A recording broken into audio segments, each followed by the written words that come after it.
Hi, my name's Eric, and I'll be reading you selections from the Cape Cod Times. Today's date is Monday, July 20th of 2026. And we'll start with the weather, as we always do, across the Cape and Islands today. Mostly sunny, less humid, a high of 80, and a low of 64 with clear to partly cloudy skies tonight. A really nice day, comfortable sleeping weather tonight. Tomorrow, mostly cloudy and humid. Stray afternoon thunderstorm, high of 76, a low of 69 expected.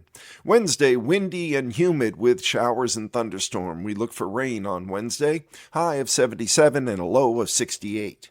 Thursday, it brightens up a little bit and is less humid. Another comfortable day, much like today, high of 81 and a low of 66 in the overnight. And Friday, bright sunshine all day, high of 79, low of 63. Very comfortable weather, other than maybe afternoon on Tuesday into Wednesday, a little bit of rain. The sun will rise at 5:24 a.m. today. It'll set at 8:11 p.m. We'll have 14 hours and 47 minutes of daylight. The moon will rise at 12:33 p.m. It'll set at 11:21 p.m. Heading to the front of the paper, where they used to keep the lottery results. And we read these because, well, somebody asked for them. If there's something you would like read to people who are blind or print disabled, you can email us at info@audiblelocalledger.org or call us at 508-539-2030, and we'll consider reading it. And if you miss any of the information we share in our readings, which are exclusively for people who are blind or print disabled, you can go to audiblelocalledger.org. It's a fully disability-compliant website. Click on the Listen tab, and under All Reads to the Blind, you'll find 150 chronologically arranged readings with the most recent at the top, so you can catch up on anything you might have missed. And we also keep a wide variety of periodicals and literature up there in perpetuity for your listening pleasure. And under Ledger Actors Workshop, you'll find about 30 different plays that our volunteers have performed, many of which are very entertaining and I'm sure you'll enjoy. All of that is free for people who are blind or print disabled at audiblelocalledger.org.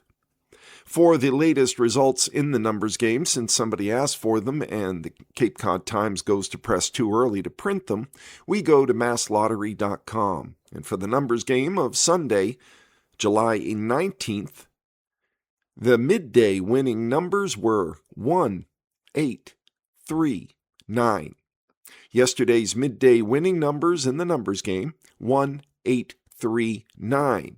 In the evening of the numbers game drawing, the results were 4, 4, 2, 3.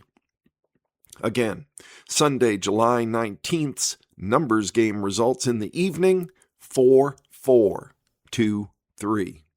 Mass Cash is drawn on Sunday, and it was on the midday. We're just getting it set up here with masslottery.com. The midday winning numbers for Sunday, 16, 19, 22, 34, and 35. Again, 16, 19, 22, 34, and 35 for Mass Cash midday, and 4, 14, 19, 21, and 33 for the evening winning numbers for Mass Cash on July 19th. Again, 4, 14, 19, 21, and 33. Good luck to all who play. Remember us if you win. The headline above the fold, if there was such a thing in a digital newspaper, expanding range. A wandering bear left born, but experts say more could follow east, by Heather McCarran. Could the young black bear, relocated from Buzzards Bay on July 12th, be the same animal recently spotted in North Attleboro, Brockton, or even Pawtucket, Rhode Island? Wildlife officials say there's no way to know for certain, but they also say that the idea isn't far-fetched. The question comes after a string of black bear sightings across southeastern Massachusetts and neighboring Rhode Island over the past several weeks.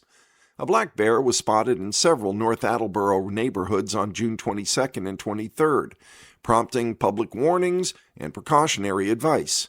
Other sightings were reported July 3rd in the Avon, Randolph, and Brockton area near D.W. Field Park, where officials temporarily closed portions of the park and urged residents to keep their distance. Mass Wildlife also noted recent sightings in Norfolk, Wrentham, Norton, and Pawtucket, Rhode Island. A broader trend is emerging, wildlife officials said. Black bears are appearing in more eastern Massachusetts communities as their population continues to expand beyond its traditional range. The most recent Bourne encounter occurred after several days of sightings around the Buzzards Bay neighborhood on the mainland side. State and local officials spent more than 4 hours on July 12th tracking the roughly 200-pound bear near the Bourne Scenic Park, a campground alongside the Cape Cod Canal near the Bourne Bridge. The bear was tranquilized and relocated to habitat elsewhere in the state. The initial call came from a camper in the scenic park that they had seen a bear, said the Bourne Senior Natural Resources Officer Todd Bailey. After tracking the bear, he said they isolated it in a small wooded area near the entrance to the scenic park and tranquilized it safely. And there is a photo of a tranquilized bear resting before relocation with ice packs helping keep it cool in the summer heat and its eyes covered to reduce stress. More black bears are appearing. It's a trend in eastern Mass. According to Mass Wildlife, black bears have been increasing in both numbers and distribution across the state since the 1970s. The agency estimates Massachusetts is home to more than 4,500 bears, with the population growing and expanding eastward. Breeding populations are established in Worcester County, northern Middlesex County, and western Massachusetts. Officials are documenting bears, particularly young males, east of Route 495. The bear captured in Bourne fits that profile, likely leaving the area it roamed as a juvenile to seek its own territory. Now it's getting a little older. More dominant males probably pushed it out, Bailey said. Mass Wildlife acknowledged it's possible that some of the recent sightings involved the same bear. What makes that plausible, though far from certain, is that young male black bears can travel considerable distances while searching for territory, food, and mates. In recent years, the agency reported bears in Plymouth, Hingham, Newton, Chelmsford, and Amesbury. Why are bears more active now? The timing of the recent sightings is not a coincidence. Mass Wildlife says bears are especially busy in May, June, and July. Yearlings leaving their mothers for the first time or searching for new territory, while June marks the peak of mating season. Increased movement. Bears are also actively searching for food at a time when many natural food sources such as berries aren't yet widely available. Bears have turned up near and on Cape Cod before. The recent Bourne visitor was not the first bear reported so far southeast. In July of 2023, Bourne police handled reports of a black bear near Savory Avenue between the Sagamore Bridge and Scusset Beach State Reservation.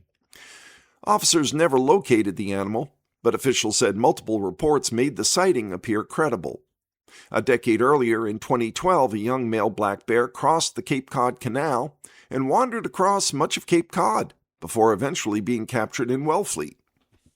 What are black bears like? The American black bear, the only species found in Massachusetts, is generally shy, and it usually avoids people and is more likely to retreat into the woods than seek confrontation. Still, they should always be treated with caution and given plenty of space. Mass Wildlife describes them as highly adaptable omnivores with excellent eyesight, hearing, and an extraordinary sense of smell. Adult males can weigh anywhere from 130 to 600 pounds, while females typically weigh between 100 and 400 pounds. Their diet includes grasses, berries, nuts, insects, grubs, and occasionally meat. They're also great climbers and commonly use trees to rest, to avoid danger and protect their young. The cartoon Yogi Bear's relentless pursuit of picnic baskets may have been played for laughs, but it reflects a simple reality. Bears go where the food is.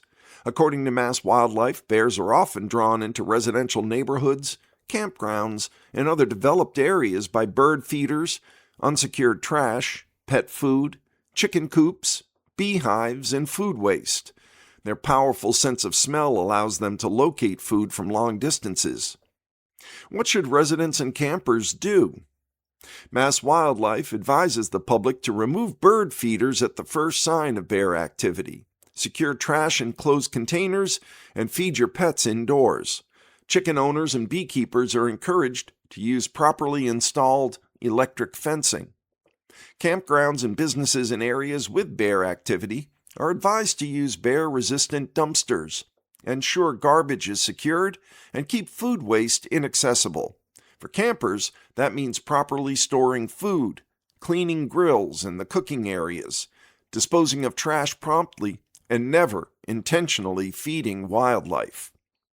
What if you see a bear?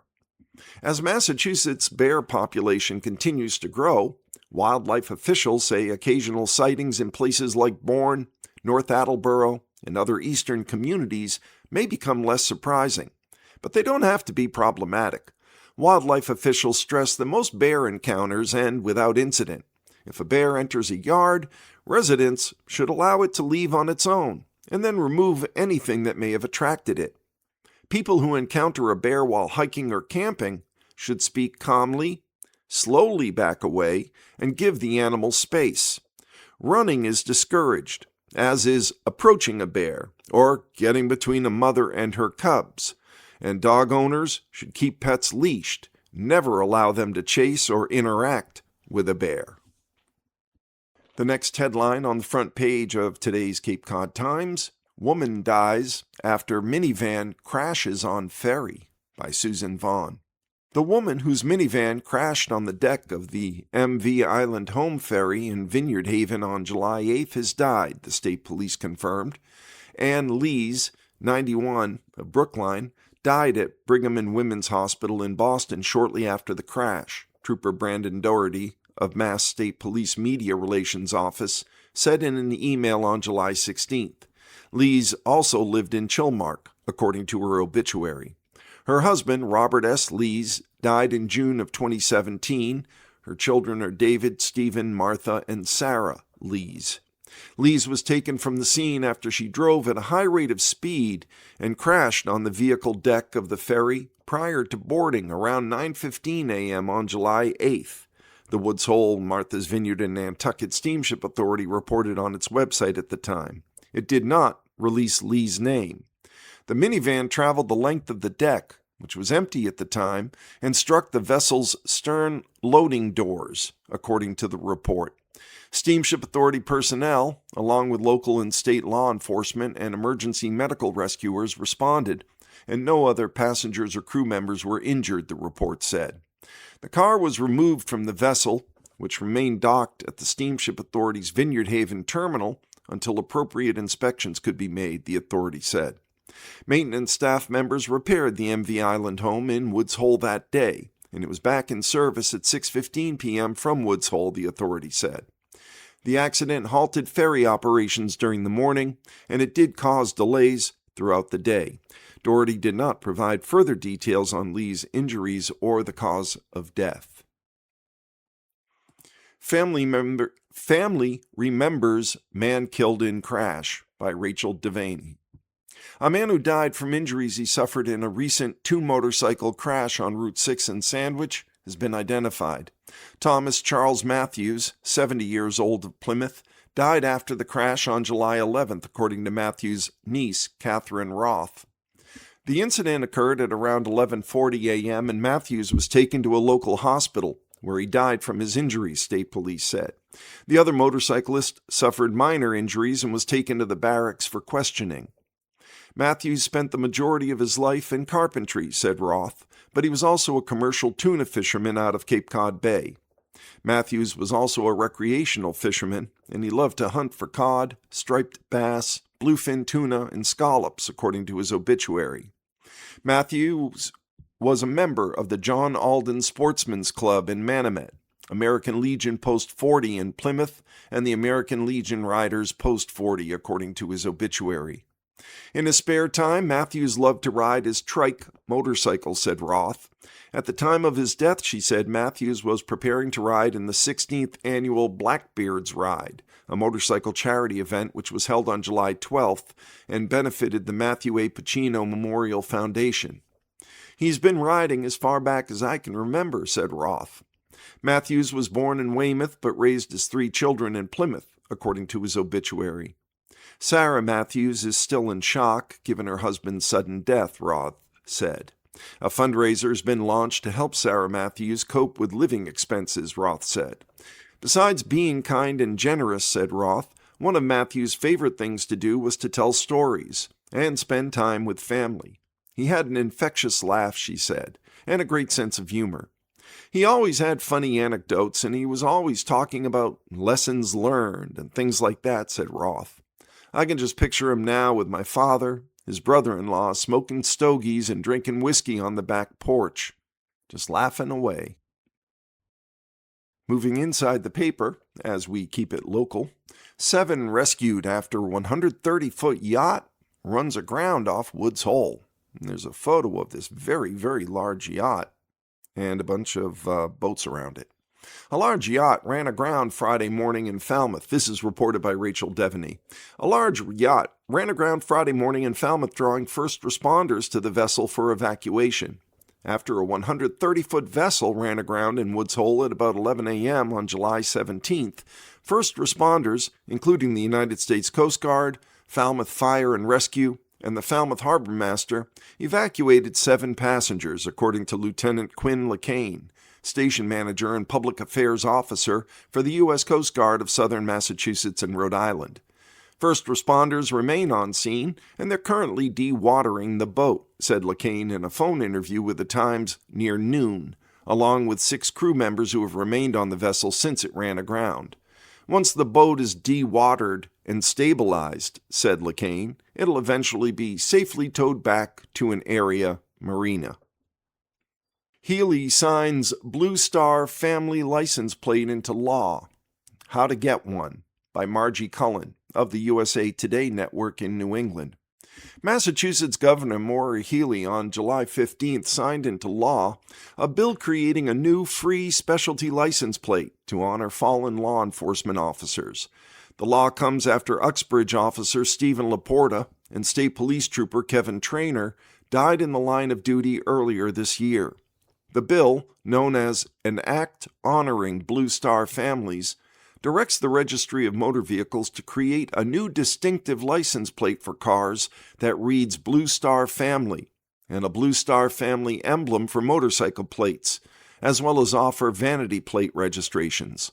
Shannon Laporta, wife of Stephen, expressed her heartfelt gratitude for the legislation. This symbol means more to our family than words can fully capture, Laporta said in a statement. As a Blue Star spouse and mother, I'm deeply grateful for the kindness, compassion, and support shown to us and to all Blue Star families, who will now be able to proudly display this symbol of sacrifice, service, and remembrance. Healey signed the bill on the 8th anniversary of Weymouth Police Sergeant Michael Charles Chestnut's death. Every day, police officers put on the badge, knowing the risks that come with serving their communities. Their families understand those risks, too. And when an officer is killed in the line of duty, that loss is carried not only by a department, but by parents, spouses, children, siblings, grandchildren, friends, and entire communities, Healey said in a press release. These Blue Star plates will be a visible tribute to their loved ones' sacrifices. I hope everyone who sees them on the roads will pause and remember those who gave their lives in the service of others. How to get the Blue Star family plate. The plate will be free of charge to parent, child, sibling, grandchild, or spouse of a law enforcement officer who was killed in the line of duty, whether in the moment or from injuries sustained in the incident. The plates have not yet been created, but the RMV will announce application details when they become available, according to the press release. Generally, interested parties can order a special plate online, assuming they have an active registration in good standing and they're the registered owner of the vehicle. Moving to the Cape and Islands section, 1/3 of Massachusetts residents are likely to leave the state, a poll says, by Margie Cullen of the USA Today network in New England. 3 in 10 Massachusetts residents say they want to leave Massachusetts, and a third say they're likely to leave the state within the next 5 years, according to a new poll from the University of New Hampshire Survey Center. The poll, released on July 7th, found the potential flight is largely due to the cost of living and housing. The poll follows census data that showed more people have been moving out of Massachusetts in recent years. The state experienced a net loss of 33,340 people from 2024 to 2025 and 19,000 people the year before. The poll surveyed 709 Massachusetts residents online from June 18th to 23rd and has an error of margin of 3.7%. Why do Mass residents want to leave?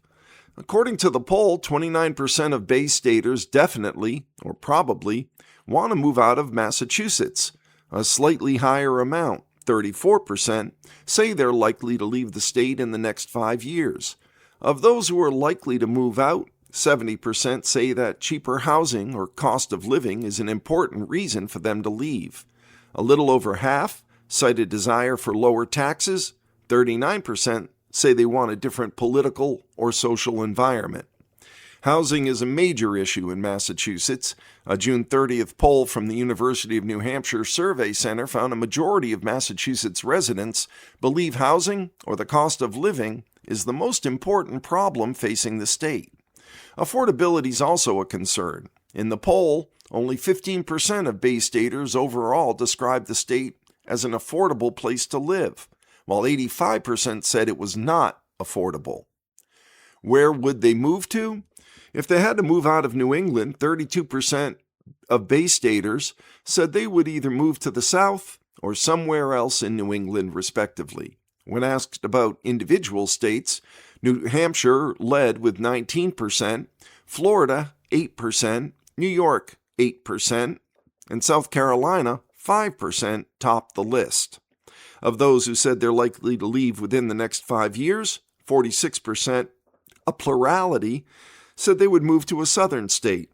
Conservatives and those with a high school education or less were more likely to say they would move to the South. About a quarter said they would move somewhere else in New England. 13% said they would move to the West or Pacific. Despite 1/3 of residents expecting to leave the state, 68% of residents overall say the Commonwealth is a good or very good place to live, while just 13% rate it as poor or very poor. Democrats, young people, and those with a college degree or higher education are most likely to say it's a good place to live. That rating is higher than residents of Vermont, Rhode Island, or Connecticut give their states. New Hampshire residents are the most likely to think their state is a good place to live, 79% of them, while Rhode Island residents are the least, 56% of them. The other story in the Cape and Island section, as we keep it local, trees that shielded this historic Cape Cod neighborhood are gone, by Susan Vaughn. People who live in a historic district off Willow Street in Yarmouth are unhappy they were never notified about the Cape Cod Central Railroad's plans to clear a large stand of trees and bushes along its right-of-way, which is required under state law. Members of the Yarmouth Campground Association, a nonprofit management group for the 60-acre district, were caught by surprise when a contractor hired by the railroad cut down some large pine and oak trees and other vegetation that shielded the neighborhood from the tracks and nearby Willow Street. Work was done early in the week of July 13th. It was very disappointing and shocking to us, George Joyce, campground president, said at the site on Wednesday, July 15th. The tree growth and brush created a nice boundary. That natural boundary is almost completely gone. The district is a mix of both year-round and seasonal residents living in permanent, historic Victorian cottages. The campground is listed in the National Register of Historic Places. There are currently 70 privately owned homes in the association, Joyce said. Joyce said some district's residents were most upset because they weren't notified of the project by the Mass Department of Transportation Rail Unit, which owns the rail lines along the Cape Cod Central Corridor and Mass Coastal Railroads, and handles line repairs and maintenance. Association members are also worried about the safety of children who use a nearby playground now that a buffer to the railroad is no longer there, Joyce said. In a July 15th phone call, F. Christopher Pogursky, President and Chief Operating Officer of the Cape Cod Central and Mass Coastal Railroads, confirmed that his companies are required to clear trees and brush along the right-of-way under a plan imposed by Mass DOT regulations. Notifying people living next to the railroad is not required, he said. Pogursky said that the clearing helps improve sight lines for train personnel, thereby improving safety. The primary reason for clearing the growth is safety of the train operations when in proximity to grade crossings, Pogursky explained further in an email. The location at the campground that's been questioned lies in a long curve that when trains are approaching from the north, headed to Hyannis. The view from oncoming trains is blocked, and trains are unable to see the grade crossing activation until they're actually on it, meaning that we can't see vehicles that may be occupying the crossing. Oak Avenue, the private road into the neighborhood, is across from Higgins Kroll Road where there is a stoplight. Joyce said if the association had been notified, it would have been asked for a review and tried to find a compromise. The approximate width of land on each side of the railroad is about 33 feet where the vegetation can be cut, he said he was told, but it could be wider on some curves. Certain trees could have been left, he said, since the rail line is straight in that playground section of the campground. The self-governing private association planted the trees about 20 years ago. Joyce estimated the cleared opening at the playground is now about 70 yards wide. Joyce said his board of 5 voting members will have to come up with a solution to keep the children safe. A solution could be expensive for the association, which has a limited budget, he said. One idea, he said, is to put up a fence. Pogursky said the current clearing started last year in Middleborough and extends to Falmouth, Yarmouth, and Hyannis for a total of 58 miles, and it's nearing completion. The lines include both Cape Cod Central and Mass Coastal Railroads. The railroads cuts, brush, and spray weeds annually, he said. The current work is called a 15-year cut that reestablishes the right-of-way, Pogursky said. During the clearing, many neighbors were unhappy to discover that what they thought was their land is in fact the railroad layout, he said. Line of sight when going around curves and approaching grade crossings is of the highest concern, he said. Cape Cod Central Railroad is a 27-mile line for seasonal tourism and excursions from Hyannis to Buzzards Bay. Mass Coastal provides primarily freight and business services to Falmouth, Joint Base Cape Cod, and Yarmouth. After Joyce raised his concerns, he said the contractors stopped clearing farther along on the association property. He said he expects they may come back to cut along the tree-lined Oak Avenue. The town of Yarmouth built the new road into the campground a few years ago but does not maintain it, Joyce said. He said he will probably check with the town assessor to determine the association property's boundaries. The 60-acre campground property was founded in 1862 by Methodist Episcopalians and continued for religious summer camps until 1939. In 1946, the Yarmouth Campground Association acquired the property as a secular entity to own the common land and preserve the cottages. We are right around the midway point in our reading, and regular listeners, I'm sure, are aware that it's at this stage in the reading that we move to a different kind of local news, which are the obituaries and death notices listed in that day's Cape Cod Times. And in the Cape Cod Times of July 20th, a Monday, the first obituary is of Jean Helen Simmons of Bourne, who passed peacefully July 16th. Born April 20th, 1939 in Walpole, Massachusetts, she was married to her husband William for 62 years. He passed in 2020. She is survived by many family and friends. After moving as a military family for 21 years, Jean and her family finally settled in Bourne in 1974, where her and Bill raised their children and remained until 2023. Jean loved spending time with her grandchildren, music, dancing, painting, golfing, and daily bike rides along the canal. She was a longtime member of the Otis Ladies Golf League and enjoyed being able to play golf with her grandsons later in her life as they all learned to play. She was an avid gardener and could often be found working in the yard at her home in Bourne. She took much pride in her beautiful flower and vegetable gardens and giving cucumbers and tomatoes in the summer to whoever would take them. A visiting hour will be held at Nickerson Bourne Funeral Home in Bourne on Friday, July 24th, that's this Friday, from 11:30 to 12:30 p.m. with a service to be held at 12:30 p.m.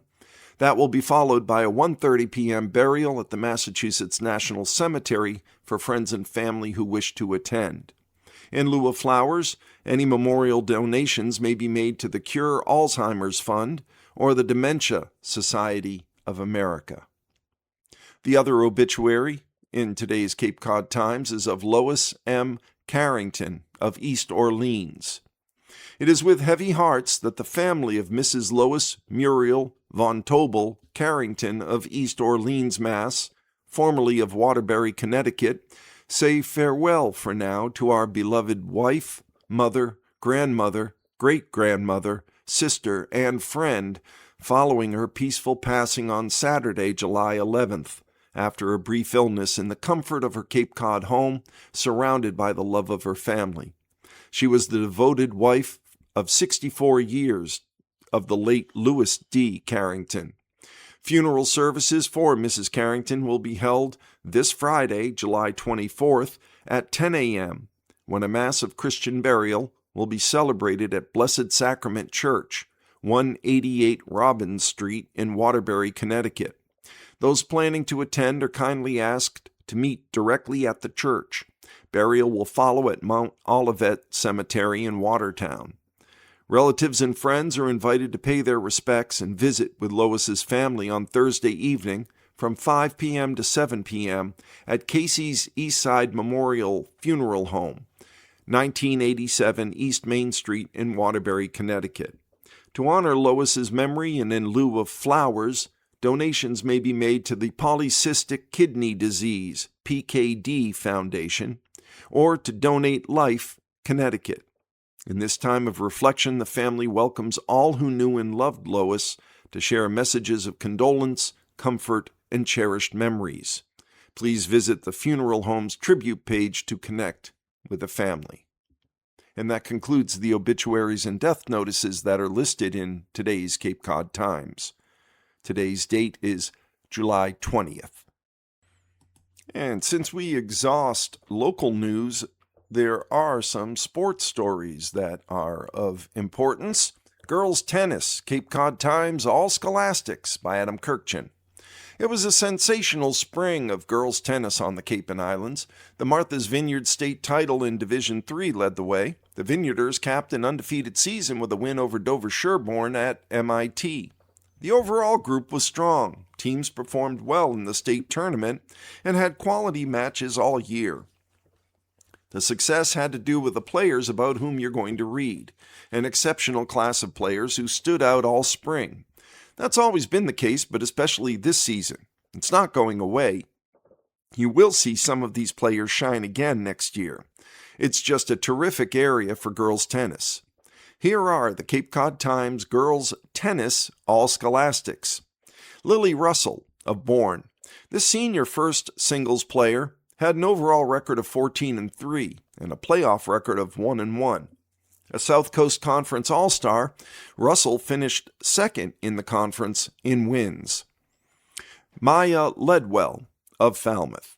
Ledwell cemented her legacy as one of the top 5 players in Falmouth High School history. She had a 13-3 regular season record and a game record of 178 and 51 out of 229 total games. She delivered a first-round playoff victory by defeating the previously undefeated Artis Craven of Academy of Notre Dame in a 7-5 and 6-1 performance. In 2 matches with Martha's Vineyard Lena Dubbin, she lost 2-6, 0-6, and then 6-7, 6-2, 6-7, and the two brought out the best in each other. Lena Dubin, Martha's Vineyard, and Charlotte Marchard of Martha's Vineyard. This junior first singles player went 15-3. She was the Vineyarders' leader who always fought for every point, and she's improved her serve and all-court game. Josie Johns of Martha's Vineyard. This freshman third singles player went 15-1. She's already grabbed 2 playoff match wins as a freshman. Tessa Schultz and Bella Schilling of Martha's Vineyard. Schultz went 15-1 and Schilling went 12-2 at second doubles. With wonderful net play, these two played well together. Leah Thompson and Zoe Treatman of Martha's Vineyard. This first doubles team of juniors went 17-1 on the season. They were aggressive and confident, full of energy with great shot making. They've only lost twice in the last 2 seasons. Esme Mild of Mashpee. This sophomore held down the number 1 single spot for the Falcons this season. She was crucial in leading Mashpee back to the state tournament this season and earned South Shore League All-Star honors for the 2nd consecutive year. Darcy Addison of Monomoy. This junior captain held court primarily at third singles and amassed an 11-1 record. Posted a great win against Martha's Vineyard in Harwich. She showed off her versatility with a 4-0 record at first doubles and also had a win at second singles. Ella Cutter of Monomoy. This freshman in her second season at Monomoy emerged as the first singles mid-season and earned an unbeaten record between the 2 positions, including impressive wins against Falmouth and Martha's Vineyard. Madison Mahfouz of Monomoy. A senior captain in her 4th and final season, Mahfouz was the heart and soul of Monomoy girls tennis, guiding the team through some turbulence and mentoring numerous younger doubles partners. She played in all 18 first doubles matches, going 14-4, and she partnered with 6 different players, improving her consistency and power. Hannah-D. Rezke of Monomoy. This junior captain is in her 4th year on the team, with a record this season of 15-2, split between first and second singles. She stepped up her singles play from last season and had wins against Martha's Vineyard and Falmouth. Vicky Bojkova of Nantucket. This junior number 1 singles player in her division went 9-0 in her first year playing first singles. She was an accomplished winner last year playing number 2 doubles and number 3 singles. Samantha Gomez of Nauset. This 8th grader held down the number 2 singles spot. Her win record percentage is 77%. She was sidelined with an injury for 3 matches. Sophia Martins of St. John Paul II. This junior was a strong third singles player who played most of the season in the number 2 spot. All of her matches went to tiebreakers or third sets. Maria Roncelli and Ella Corcoran of St. John Paul II. Roncelli, an 8th grader, and Corcoran, a freshman, played consistently at both first and second doubles. Lexi Saddlemeyer of St. John Paul II. This 8th grader stepped up to play first singles for most of the season due to injuries. She had a split record and received praise and admiration from other coaches due to her performance and steady play. Abby Binyenda of Sandwich. Binyenda was the number 1 singles player for the 2nd year in a row. Casey Pastilli and Sadie Clarkin of Sandwich. These two had a very good season at second doubles. They were competitive in the Cape and Islands Atlantic Division and had a 10-2 record. Olivia Murphy of Sturgis East. The second singles player, Murphy had a 9-3 record and the best record on the team. She had 2 tight wins against Cape Cod Academy and against Frontier Regional in the first round of states. Zoe Haviles of Sturgis West. This is a player with standout sportsmanship who's incredibly friendly to her opponents. In practice, she's always asking for one more ball and learning how to hit hard shots. Nora Mulligan of Sturgis West. Despite being an underclassman, this sophomore feels no pressure in leading Sturgis West at first singles. Luana Perez and Lydia Grugan of Sturgis West. This doubles team of Perez, a sophomore, and Grugan, a freshman, posted a record of 7-2.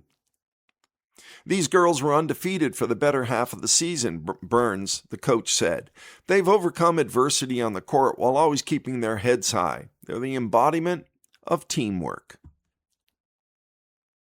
And we've now completed all of the local news that's in today's Cape Cod Times. We'll move back to the front page and cover some of the national news, which you may have heard elsewhere on commercial TV or radio, something we try to read last because we think the local portion of the newspaper is far more relevant to people who are trying to get that information in ways that it isn't covered commercially, with regular radio stations or TV. So that's our mission, connect you locally and fill in those gaps.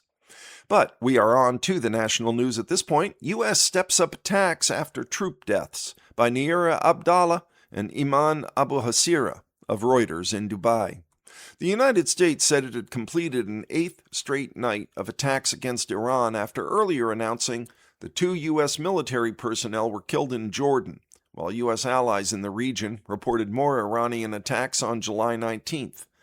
The United States and Iran have intensified attacks as an interim ceasefire deal signed a month ago has unraveled, and a struggle for control of the Strait of Hormuz has deepened, raising the risk of a return to all-out hostilities.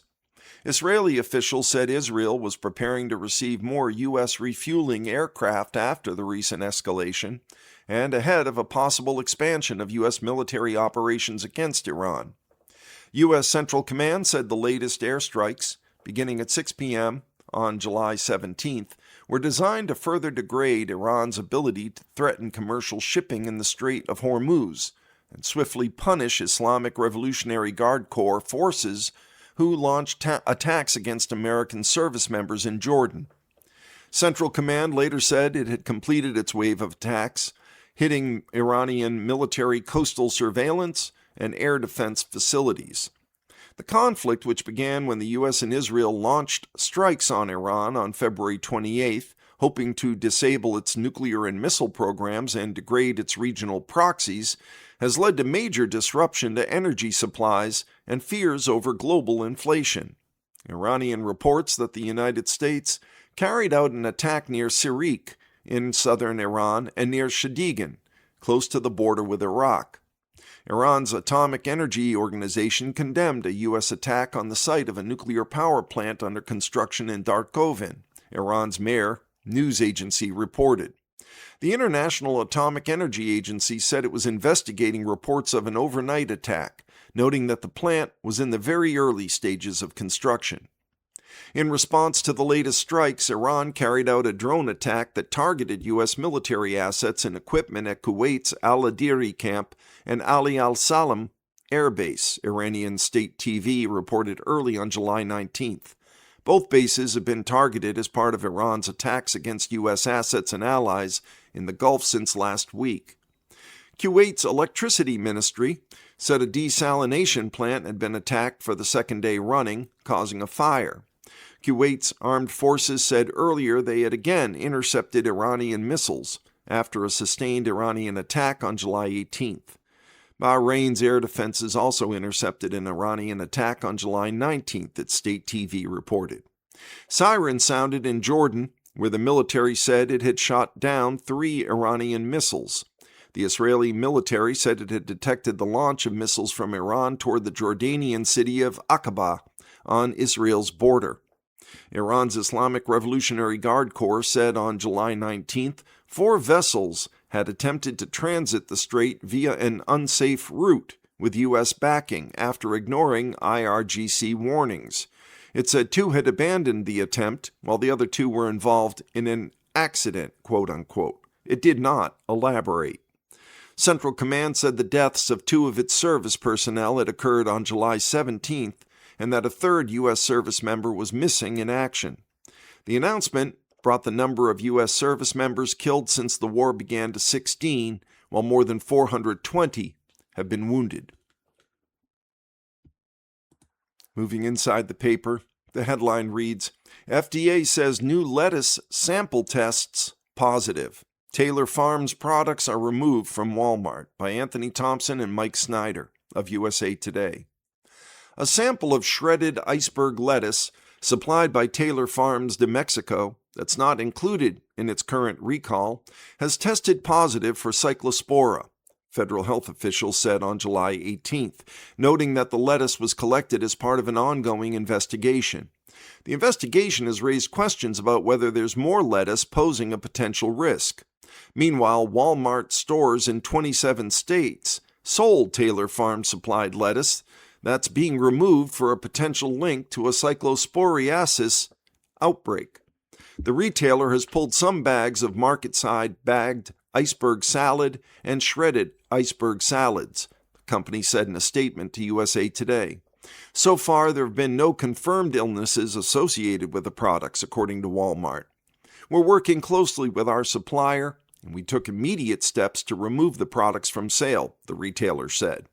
The company announced it was voluntarily removing all iceberg lettuce sourced from central Mexico from the U.S. marketplace.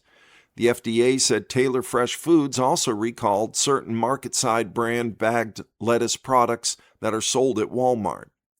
The recalled Walmart products include 12-ounce and 24-ounce market-side iceberg salad bags and 8-ounce and 16-ounce market-side shredded lettuce, with best if used by dates ranging from July 18th through August 3rd. Customers are advised not to eat the products and should discard them or return them for a refund. Federal officials have said the outbreak has sickened people in 34 states. Walmart's action came after Taco Bell on July 17th said it has removed all lettuce supplied from Taylor Farms from its restaurants. Lettuce provided by a single supplier, served at Taco Bell restaurants in 5 states, Indiana, Kentucky, Michigan, Ohio, and West Virginia, had been linked to the ongoing outbreak of the stomach-churning parasitic infection, the Food and Drug Administration and the CDC said on July 16th. The CDC reported on July 17th that its investigation found Taco Bell customers had gotten sick after consuming shredded iceberg lettuce from Taylor Farms de Mexico contaminated with Cyclospora, a microscopic parasite that infects the intestinal tract and can cause prolonged discomfort. From the Nation and World section, the extra section that is in the digital newspaper of the Cape Cod Times, there is no more hard news or even, soft news really to report or articles to read. We've completed that, and we will move to that sort of extra session called Nation and World. Israeli strikes kill mourners at funeral. Ceasefire violations continue to be reported in Enclave. This is reported by Nidal al-Mughrabi and Enes al-Ashray of Reuters in Cairo. An Israeli airstrike killed at least 8 Palestinians and wounded 20 attending a funeral in Nuseirat in the central Gaza Strip on July 17th for a person killed by another Israeli strike on the area earlier in the day, Gaza health officials said. Those deaths, along with at least 3 Palestinians killed in separate Israeli airstrikes elsewhere in the enclave, brought the toll on July 17th to at least 12, medics said. Hamas condemned the Nuseirat strike as a brutal massacre against mourners and urged mediators, as well as the United Nations, to act to halt Israeli attacks in Gaza. Asked about the attack in Nuseirat, the Israeli military said it struck a cell belonging to the Islamic Jihad militant group, which holds sway in parts of the enclave along with Hamas. The military said it was aware of the claims that several uninvolved individuals were harmed as a result of the strike. Residents in an area east of Deir al-Balah in the central Gaza Strip said Israeli forces used drones to broadcast audio messages ordering them to leave their homes, forcing some families to flee for safety. The deaths add to a toll of more than 1,100 Palestinians, mostly civilians, killed by Israeli attacks since an October ceasefire between Israel and Hamas militants took effect, according to Gaza health officials. Hamas does not usually disclose its losses. The truce halted major fighting, but it has not stopped near-daily Israeli strikes. Israel said it's targeting militants 4 Israeli soldiers have been killed by militants in Gaza over the same period. Conflict Monitor ACLED, a U.S.-based research group that tracks political violence, said Israeli airstrikes against Hamas and other militants rose to more than 40 in June, the highest monthly total since the ceasefire. Other strikes hit people near the line dividing the two sides, killing and injuring civilians, it said. The war began when Hamas-led fighters attacked southern Israel on October 7th, 2023, killing 1,200 people, taking about 250 hostages, according to Israeli tallies. Israel's subsequent war has killed more than 73,000 Palestinians, according to Gaza officials. Lebanon's president to meet with Trump. Aoun hopes U.S. visit will put pressure on Israel to remove troops. By Maya Jebeli and Tom Perry of Reuters in Beirut.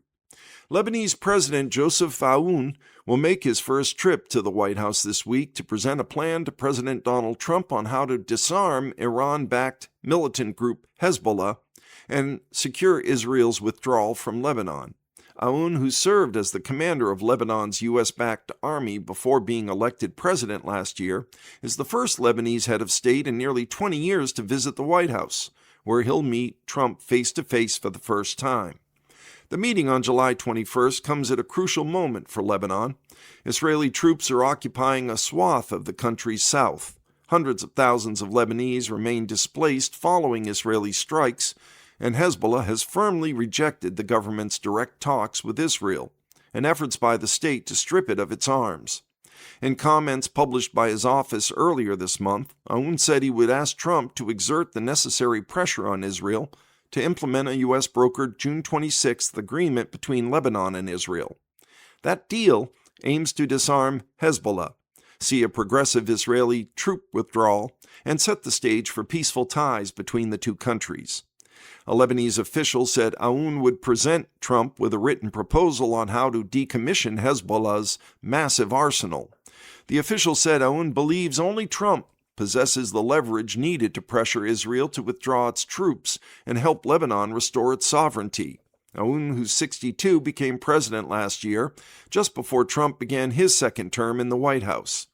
Aoun is a Maronite Christian, as required by Lebanon's sectarian power-sharing system, which stipulates the prime minister must be Sunni Muslim and the speaker of the parliament must be Shiite Muslim. A career soldier, Aoun was wounded twice and still carries a shrapnel wound. His rise reflected a major shift in the power balance in Lebanon, following a devastating Israeli offensive against Hezbollah in 2024 and the ousting of Hezbollah's Syrian ally, President Bashar Assad, events that weakened the group in its long decisive hold over the state.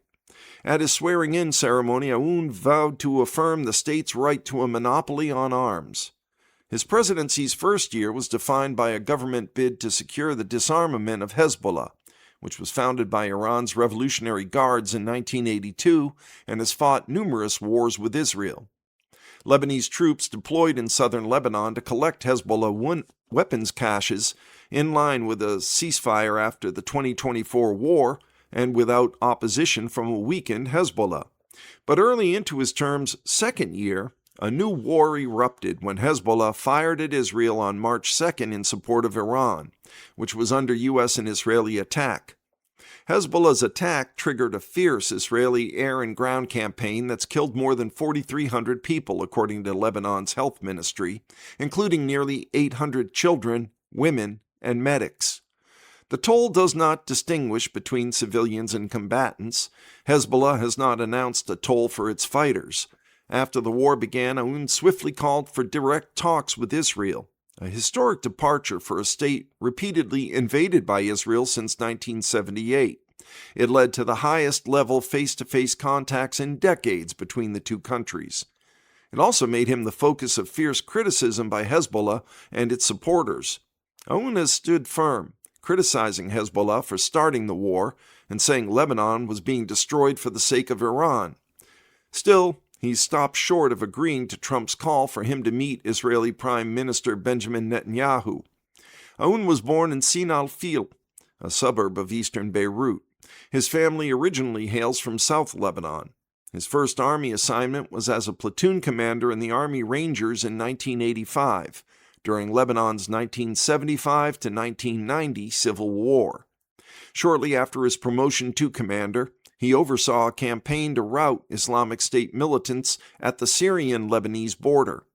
He led the army through the crisis that followed Lebanon's financial implosion of 2019, which devastated the Lebanese currency after decades of state corruption and bad governance. At the time, Aoun warned that the crisis would lead to the collapse of the Lebanese army, the backbone of the country.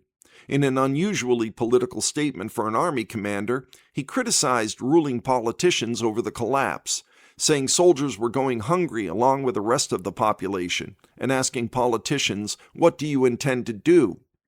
Aoun's election ended a 2-year presidential vacuum following the 2022 and end of the term of Hezbollah ally Michael Aoun, who is no relation. He has pledged to work on long-delayed economic reforms and vowed justice for victims of the Beirut port explosion of 2020. And Aoun's name is spelled Aoun.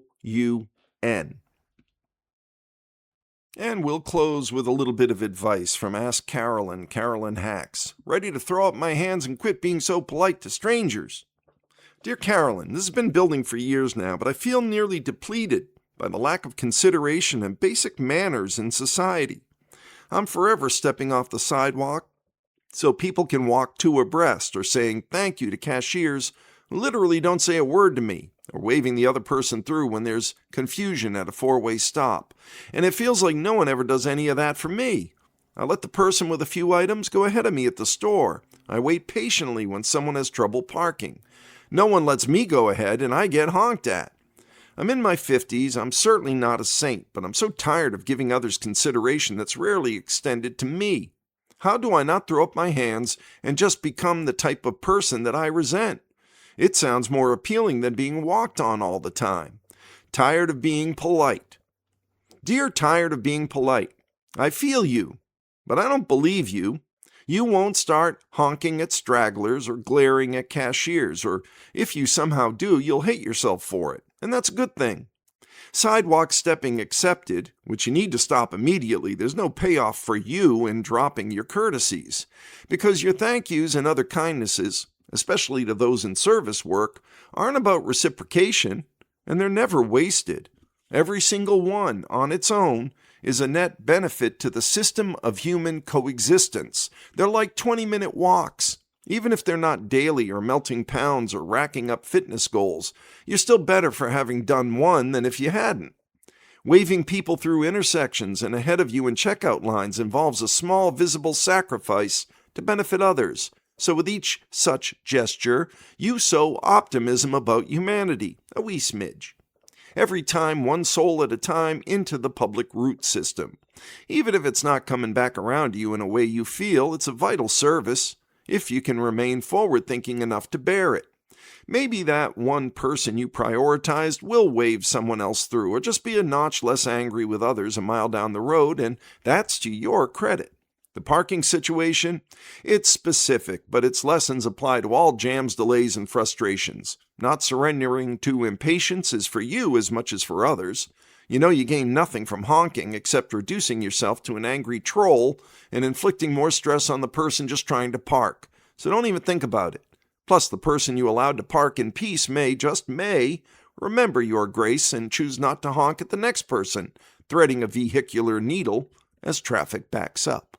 And with that, we've come to the end of our reading of the Cape Cod Times for today, Monday, July 20th of 2026. This is your reader, Eric, saying be well, be safe, look after each other. Bye for now.